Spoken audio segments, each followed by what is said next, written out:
ইন্ট্রোস personal skill, ঠিক আছে? ইন্ট্রোস personal skills মানে হচ্ছে যে একজনের মধ্যেকার যে নিজস্ব উদ্ভাবনী ক্ষমতা, ঠিক আছে? সেই উদ্ভাবনী ক্ষমতাটা খুব দরকার। যে ধরো একটা সিচুয়েশন আছে, সেই সিচুয়েশন থেকে বের করে আনা, ঠিক আছে? টিমকে লিড করা, টিমকে বের করে এনে তাকে একটা রাইট ওয়ে দেখানো, এটা একটা ডিরেক্টরের স্কিল হওয়া দরকার। অবশ্যই থিয়েটার একটা কোলাবোরেটিভ প্রসেস। সো এইখানে যে কোলাবোরেশন করা সকলকে নিয়ে, যে টেকনিক্যাল লাইটস বা সাউন্ডস, ঠিক আছে, সাউন্ড মিক্সিং, স্টেজ ডিজাইন, তারপরে মেকআপ, কস্টিউমস, ঠিক আছে, অ্যাক্টার্স, বাঞ্চ অফ অ্যাক্টার্স, ঠিক আছে, এবং অডিয়েন্স, এই সকলের সাথে একটা কোলাবোরেটিভ প্রসেস, এটা একটা থিয়েটারকে পারফেক্ট করে তোলে।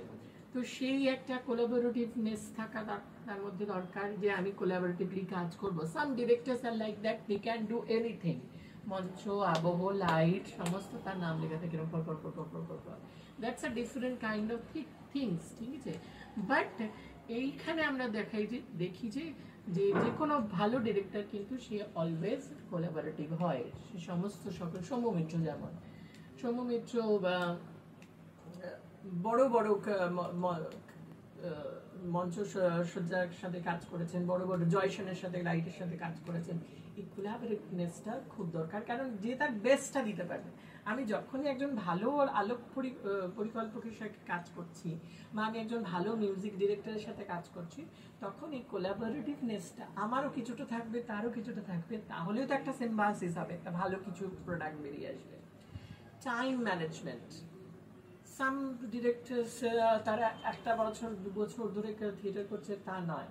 তুমি যখনই একটা একটা প্রজেক্ট পাচ্ছ, তার একটা টাইম থাকবে যে তুমি তার মধ্যে রিসার্চ ওয়ার্ক করবে, তার মধ্যে তুমি রিহার্সালস করবে, তারপরে তুমি শো করবে, এবং তারপর শোর পরপর তুমি কয়েকটা শো করবে। এই যে টাইম ম্যানেজমেন্ট, এটা ডিরেক্টরে কিন্তু থাকবে। আল্লাহর নামে চলে যাচ্ছে রিহার্সাল প্রচুর, 6 মাস 7 মাস 8 মাস রিহার্সাল হয়ে যাচ্ছে, ফ্যাটিগ চলে আসবে অ্যাক্টার্সদের মধ্যে, তখন তারা প্রোডাকশনটাকে তত গুরুত্ব দেয় না। আমার কাছে এরকম অনেক অজস্র উদাহরণ আছে যে প্রোডাকশন শুরু হয়েছে 1 বছর ধরে রিহার্সাল হচ্ছে, ঠিক আছে? কেন ইমাজিন 1 বছর ধরে রিহার্সাল হলে সেই অ্যাক্টার্সটা কতটা ফ্যাটিগ হয়ে পড়ে। তাহলে সেক্ষেত্রে এই ফ্যাটিগনেসের উপর আমরা আসবো, যে অ্যাক্টার্সদের কতক্ষণের মধ্যে এটা করা উচিত, কত দিনের মধ্যে করা উচিত, কিন্তু নট মোর দ্যান 6 মান্থ। 6 মান্থের বেশি যদি প্রোডাকশন চলে, তাহলে সেক্ষেত্রে সেটা খুব ভালো হওয়ার চান্সেসটা কম হয়ে যায়। তো এই টাইম ম্যানেজমেন্ট ডিরেক্টরের একটা থাকতে হবে, রিসার্চ স্কিল তার মধ্যে থাকতে হবে, যে কোনো একটা সিচুয়েশন থেকে, কোনো একটা প্রবলেম থেকে, সেখান থেকে কি করে বেটার সলিউশনটাকে নিয়ে প্রোডাকশনকে বেটার জায়গায় নিয়ে যেতে পারে, এই রিসার্চ স্কিলটা, তার অনুসন্ধিৎসা, কৌতূহল তার মধ্যে অবশ্যই থাকতে হবে। তাহলে সে একজন ভালো ডিরেক্টর হতে পারে। অর্গানাইজেশনটা ও যেটা বললো, এবিলিটি টু স্টে মোটিভেটেড, ঠিক আছে, এটা পজিটিভিটির মধ্যেও কিছুটা পড়ছে, যে আমি একজন ডিরেক্টর, আমি যে কোনো সিচুয়েশনে আমি যেন ঠিক মোটিভেট করতে পারি, আমার এন্টায়ার টিমের মধ্যে যেন সেই নেগেটিভিটি না থাকে। আমি যেমন আমার রঙ্গসেনার প্রোডাকশনের ক্ষেত্রে আমি বারবার করে বলি, নেগেটিভ পার্সনস দূর হাঁটো, those who can be positive for a good work, ঠিক আছে? একটা ভালো কাজের জন্য যদি কেউ পজিটিভ না হতে পারে, শেষ মানে প্রথম পারফরমেন্স হওয়া পর্যন্ত যে সমস্তটা দেখতে পাচ্ছে, ঠিক আছে, যে সমস্তটা দেখতে পাচ্ছে, অনুধাবন করতে পারছে, তার মধ্যে ইনপুট আউটপুটস এটাকে সমস্তভাবে নাড়াচাড়া করতে পারছে, সেই একটা ক্রিয়েটিভ মানুষ হচ্ছে ডিরেক্টর, ঠিক আছে?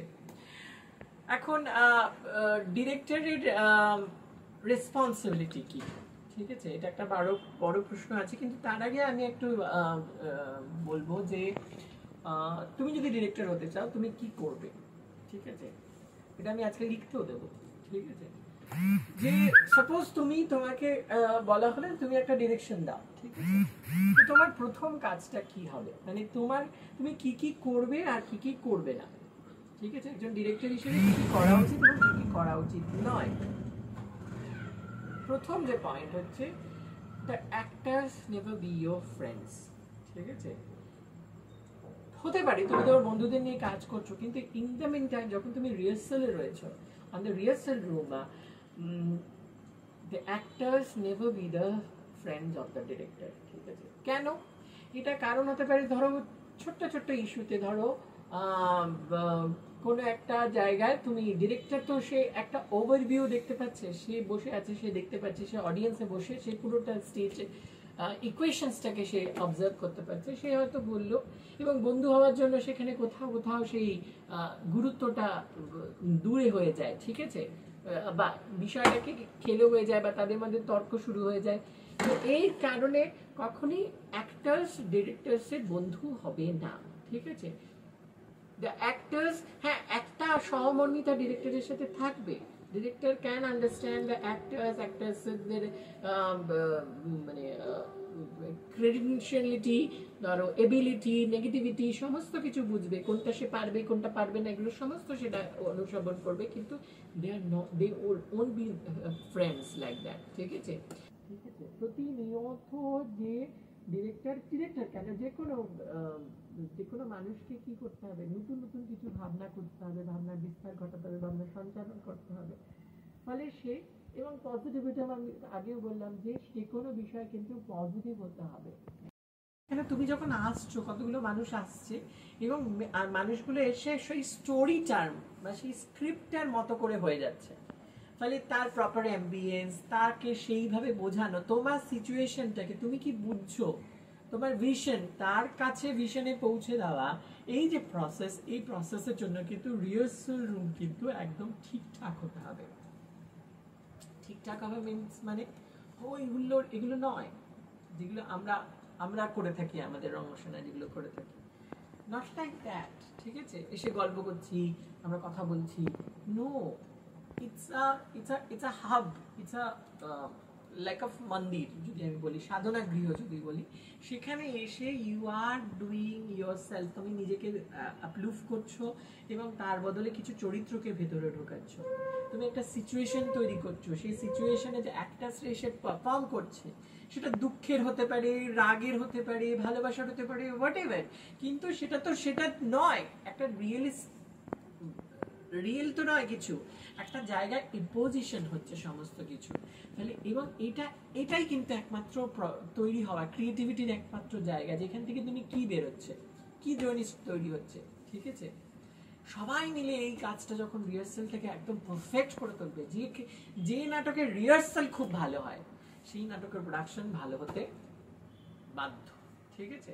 আর যে নাটকের রিহার্সাল খুব খারাপ হয়, রিহার্সালে লোকজন আসে না, ঠিক আছে। এরকম আমার নাটক দেখা আছে যে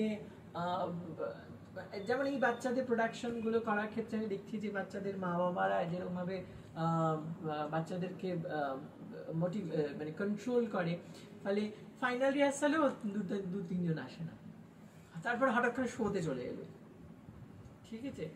বাচ্চারা ভালো করে, নো ডাউট, সেটা কোনো সমস্যা নেই, কিন্তু এটা আমি এক্সাম্পল দিলাম যে তুমি ফাইনাল রিহার্সালে আসতে পারছো না, তুমি স্টেজে গিয়ে কি করবে, ঠিক আছে।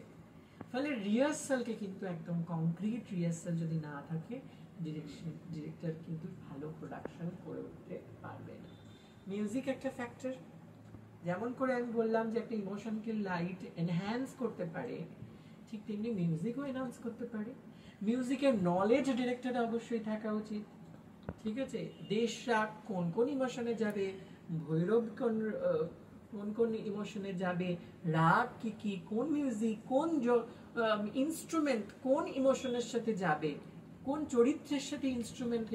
যখন আমাদের ক্যারেক্টারাইজেশনের ওয়ার্কশপ হবে বা ক্যারেক্টারাইজেশনের উপরে আরো বেশি আমাদের পড়ানো হবে, তখন এগুলো বলা হবে। যেমন অ্যানিমেলিটির কথা একটা বলা হয় যে প্রত্যেকটা চরিত্রের মধ্যে একটা অ্যানিমেলিটি বা একটা শেডস দেখে আমরা একটা অ্যানিমেলিটি দিয়ে প্রকাশ করতে পারি, কিন্তু সেই রকমই একটা ইনস্ট্রুমেন্টও কিন্তু একটা ক্যারেক্টারকে ডিফাইন করতে পারে, ঠিক আছে। যে একটা গ্রামের সাদা সিধে মানুষ, তাকে আমরা কোন ইনস্ট্রুমেন্টটা দিয়ে প্রধানত দেখাই, বাঁশি, মেঠো বাঁশি, বুঝতে পারছি, হ্যাঁ। তো এই ইনস্ট্রুমেন্টের নলেজ, মিউজিক্সের নলেজ, তাল, লয়, বাদ্য, এগুলো ডিরেক্টরকে জানতে হবে। ভেরি ভেরি ইম্পর্টেন্ট যেটা হচ্ছে ব্লকিং অ্যান্ড ভিজুয়ালাইজেশন, ঠিক আছে। ব্লকিং কি, ব্লকিং একদম একটা টেকনিক্যাল ওয়ার্ড, কিন্তু যদি তুমি ধরো আমরা অনেক সময় বলে থাকি কম্পোজিশন, ঠিক আছে, কিন্তু অ্যাকচুয়ালি এটা ব্লকিং ওয়ার্ডটা, টেকনিক্যাল টার্মটা হচ্ছে ব্লকিং। ব্লকিং হচ্ছে একটা স্টেজ রয়েছে, সেই স্টেজের তো ভাগ রয়েছে, অনেকে এটাকে 4 ভাগে ভাগ করে, অনেকে 9 ভাগে ভাগ করে, অনেকে 16 ভাগে ভাগ করে, ঠিক আছে, অনেক রকম ভাগ হয়, ঠিক আছে। কিন্তু আমরা মোটামুটি আমি ইউজুয়ালি কি করি 9টা ভাগে ভাগ করে রাখি, ঠিক আছে, বা 6টা ভাগ করি বা 9টাই ভাগ করি। 9টা ভাগের মধ্যে হচ্ছে যে সেন্টার, মাঝের অংশটাকে সেন্টার, সেন্টারের আবার down centre, centre, mid centre, upper centre. ঠিক তেমনি লেফটেরও আবার রাইটেরও ভাগ আছে, লেফটেরও ডাউন রাইট, মিড রাইট আর আপার রাইট, লেফটেরও তাই, ডাউন লেফট, মিড লেফট আর আপার লেফট, ঠিক আছে। এবার এই লেফট আর রাইটটা দুটো পার্সপেক্টিভে হয়, অনেকে অ্যাক্টার্স লেফট আর অ্যাক্টার্স রাইট হিসেবে দেখে, ডিরেক্টরসটা সাধারণত অডিয়েন্সের পার্সপেক্টিভে দেখে থাকে। অডিয়েন্সের উনি তো বসে থাকেন অডিয়েন্সের, ফলে ওনার কাছে রাইটটা কিন্তু অডিয়েন্সের রাইটটা হয়, ঠিক আছে। আবার অ্যাক্টরের ক্ষেত্রে সেটা কিন্তু অ্যাক্টরের লেফট, ঠিক আছে, এটা মাথায় রাখতে হবে। So whenever they ask you to go to the down rate, তোমাকে তো জানতে হবে যে অ্যাক্টরসের লেফট না অডিয়েন্সের লেফট, ঠিক আছে, দুটো পার্সপেক্টিভ সেখানে কাজ করে হবে, তারপরেই সে এটা করতে পারে, ঠিক আছে। আমি আসবো যে কি করে ডিরেকশনটা এগোয়, ঠিক আছে। তার আগে আমি এটা যেটা বলবো সেটা হচ্ছে রেসপন্সিবিলিটি অফ দ্য ডিরেক্টরস, ঠিক আছে। কি ডিরেক্টরসদের রেসপন্সিবিলিটি রয়েছে? প্রথম কথা হচ্ছে যে ডিরেক্টর যে নাটকটা বা স্ক্রিপ্টটা, যে স্টোরিটা সে চুজ করেছে, সেই স্টোরির প্রতি কিন্তু একটা দায় ডিরেক্টরের অবশ্যই থাকবে, দায়বদ্ধতা থাকবে। যে আমি কি দেখছি, আমি যদি শরৎচন্দ্র করি বা রবীন্দ্রনাথ করি, আমি কি তার সাহিত্য রসটাকে তাকে ধরে রাখতে পারছি? এই কারণ আমার ওই নাটকের প্রতি, নাটকের রচয়িতার প্রতি, বা আমি যদি কারণ নাটক করি, যা সাপোর্ট ডিএল রায়ের আমি শাহজাহান করছি, ঠিক আছে, তাহলে আমি নাটককারের প্রতি দায়বদ্ধ, যে সে কি লিখেছে তার উপরে আমি দায়বদ্ধ। বা আমি যদি স্টোরি শ্রীচরণ কমলের স্ত্রীর পত্রের উপর করছি, তাহলে আমি রবীন্দ্রনাথ ঠাকুরের প্রতি দায়বদ্ধ, কিন্তু যে আমি কেমন নাটকটা মঞ্চস্থ করব, ঠিক আছে। দলের প্রতি তার একটা দায়িত্ব থাকবে, কারণ সে, আমরা গ্রুপ থিয়েটার পার্সপেক্টিভে যখন আলোচনা করছি, যখন যে ডিরেক্টর আমাকে দল আমাকে একটা সুযোগ দিচ্ছে, তাহলে আমি সেই দলের প্রতি একদম দায়বদ্ধ থাকবো। আমি এরকম বলবো না যে আমাকে 3 লাখ টাকা দিতে হবে, না আমি করতে পারবো না, দলে নেই আমি জানি, ঠিক আছে। ফলে দলের প্রতি কিন্তু একটা দায়বদ্ধ থাকতে হবে। থার্ড যেটা আমি মনে করি সেটা হচ্ছে যে সমাজের প্রতিও দায়বদ্ধতা থাকতে হবে। হোয়াট ইউ আর পোর্ট্রেইং, তুমি কি দেখাচ্ছ, ঠিক আছে। তুমি কি ওই অ্যানিমালিটিকে দেখাচ্ছ, ঠিক আছে, ব্রুটালিটি দেখাচ্ছ, তুমি কি রেপকে প্রমোট করছো, ঠিক আছে, সোসাইটিকে তুমি কি মেসেজ দিচ্ছ, ঠিক আছে। কোন ধরনের সিনেমা তোমার করা উচিত, কোন ধরনের সিনেমা তোমার করা উচিত নয়, কোন ধরনের থিয়েটার তোমার করা উচিত, কোন ধরনের থিয়েটার তোমার করা উচিত নয়। আর প্রমোটিং, তোমার নাটকের আড়ায় লাগিয়ে তুমি এরকম কিছু প্রমোট করে দিচ্ছ না তো, ঠিক আছে। এই সমাজের প্রতি দায়টা থাকতে হবে। আর ডিরেক্টরের একটা যেটা আর একটা গুণ হচ্ছে যে আপৎকালীন, মানে এমার্জেন্সিতে একটা পরিস্থিতিতে সামাল দেওয়ার কিন্তু ক্ষমতা ডিরেক্টরের থাকতে হবে। ডিরেক্টর আমি জানি না, আমি পারবো না, আমি no, you can do that. The team, যেমন একটা জাহাজের নাবিক কি করে, নাবিকের ওথ নেয় যে শেষ পর্যন্ত নাবিক জাহাজ ছাড়ে না, ঠিক আছে, ইউ নো দ্যাট, জানিস তোরা এটা, জানিস না? যে জাহাজের নাবিক কিন্তু the last person who leave the, যদি এরকম হয় যে জানতে পারে যে জাহাজের একজনও মানুষ ছিল আর নাবিক জাহাজ ছেড়ে চলে গেছে, তাহলে তার মার্শাল হয়, কোর্ট মার্শাল হয়, তাকে সাসপেন্ড করা হয়, তার ক্যাপ্টেনশিপ কেড়ে নেওয়া হয়। তো সেই রকমই ডিরেক্টরের কাজ হচ্ছে ওই থিয়েটার প্রোডাকশনটার নাবিক হিসেবে কাজ করা, সেলের হিসেবে। He can't leave the project, ঠিক আছে। তাহলে সেটা তার দায়, আপৎকালীন পরিস্থিতি পর্যন্ত তাকে প্রপার কাস্টিং, ঠিক আছে, বারবার যেটা বলছি যে সঠিক চরিত্র অনুযায়ী সঠিকভাবে দেওয়া, নাটকের নির্মাণে তার একটা অংশগ্রহণ করা। The director has to know every section, at least সে বিশারদ না হোক, অ্যাডোব ইলাস্ট্রেটরে গিয়ে সে পোস্টার তৈরি করতে পারছে না, ঠিক আছে, কিন্তু তার পোস্টারে কি যাবে, কি হচ্ছে, কি চাইছে, সেটা অবশ্যই একজন ডিরেক্টরকে ভূমিকা। ভালো ডিরেক্টর, তুমি সাপোজ ধরো ঋতুপর্ণ ঘোষ, সত্যজিৎ রায়, এভরিথিং। তিনি তার আর্ট ডিরেকশনও সত্যজিৎ রায় নিজে করতেন, পোস্টার নিজে তৈরি করতেন, ঠিক আছে, মিউজিকের সময় তিনি থাকতেন, মিউজিক ডিরেক্টরের সাথে থাকতেন, এটলিস্ট থাকা থেকে তাদের সাথে শেয়ার করা, তোমার ভিজুয়ালাইজেশন তুমি কি চাইছো সেটা শেয়ার করা, পোশাক, কস্টিউম, আলো, অভিনয়, ব্লকিং, এভরি সেক্টরে তোমাদের কিন্তু পারদর্শী আমি বলবো না, but you must be present করছো, ঠিক আছে। কেউ ফিচার্স অনুযায়ী দেখে, কেউ তার ভয়েস মডুলেশনের উপর দেখছে যে কার সাথে কিরকম যাচ্ছে, কিন্তু প্রপার কিছু চরিত্রের জন্য কিছু মানুষজনকে তুমি কাস্ট করছো, সেই কাজটা খুব ইম্পর্টেন্ট, যেটা তোমাকে লং রান প্রোডাকশনটাকে হেল্প করবে। এবার যখন কাস্টিং প্রপারলি হয়ে গেল, থার্ড প্রসেস হচ্ছে অ্যাপ্রোচ টু ওয়ার্ক।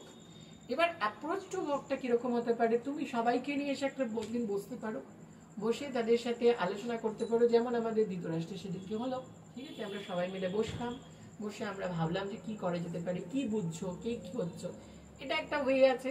অনেকে আবার কি করে, ডাইরেক্ট স্ক্রিপ্ট রিডিং শুরু করে দেয়, ঠিক আছে।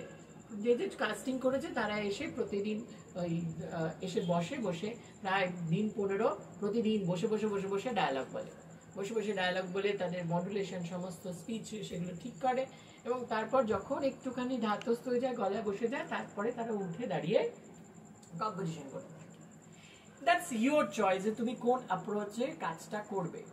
আবার অনেকে আছে স্ক্রিপ্টই দেয় না, ঠিক আছে, একটা সিচুয়েশন দেয়, এবং সেই সিচুয়েশন অনুযায়ী অ্যাক্টরদের ভেতর থেকে সেগুলোকে বার করে আনতে থাকে, এবং তারপরে সিন বিল্ড আপ হতে থাকে, এবং সিন বিল্ড আপ হয়ে যেমন আমাদের মেঘমালায় হয়, সিন বিল্ড আপ হয়ে তারপর ডায়ালগ তারপরে লেখা হয়, এবং তারপর সেটাকে দেওয়া হয়, এবং অ্যাক্টরদের বলা হয় এটার উপর আবার ইম্প্রোভাইজেশন করো, ঠিক আছে।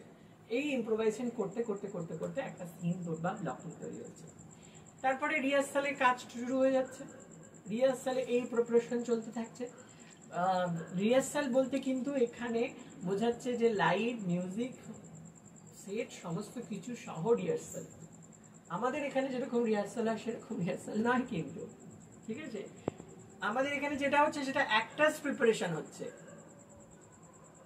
রিহার্সাল হচ্ছে সমস্ত কিছু নিয়ে যে রিহার্সালটা হচ্ছে, সেই রিহার্সাল কতদিন চলছে, 2 দিন, 3 দিন, 4 দিন, 5 দিন, technical rehearsals, stage rehearsals, light rehearsals, music rehearsals, এগুলো হচ্ছে, ঠিক আছে। প্রিভিউজ যখন সব বসে গেল, তারপর 2-3টে প্রিভিউজ নেওয়া হচ্ছে, মানে পুরো মানে অডিয়েন্স ছাড়া হলে শো হচ্ছে, সেটা রেকর্ড হচ্ছে, ডিরেক্টর বসে দেখছে, বা সিলেক্টেড কয়েকজনকে ডেকে দেখানো হচ্ছে, তারা তাদের রিভিউজ দিচ্ছে যে এই হচ্ছে, এখানটা এরকম চেঞ্জ করতে হবে, ওখানটা এরকম চেঞ্জ করছে, তাহলে সেই চেঞ্জেসগুলো করে ফাইনাল যেটা হচ্ছে অডিয়েন্সের কাছে নেওয়া যায়। অডিয়েন্স কিন্তু একটা বড় ধরনের রিপারকেশন বা ফিডব্যাক দিয়ে থাকে, ঠিক আছে। আমরা যে বললাম যে 5টা শো আমরা ইউজুয়ালি ফলো করি, যে 5টা শোতে অডিয়েন্স ফিডব্যাক কি আসছে, অডিয়েন্স কিভাবে ক্রিটিসাইজ করছে, সেই ক্রিটিক্সগুলোকে আমরা চেঞ্জেসের মধ্যে আনবো কি আনবো না, বা সেক্ষেত্রে কি করব, সেখানে কি অল্টারেশন হবে, এইভাবে কিন্তু একজন ডিরেক্টর একটা স্টেজ পারফরমেন্স 5টা স্টেপের মাধ্যমে এগিয়ে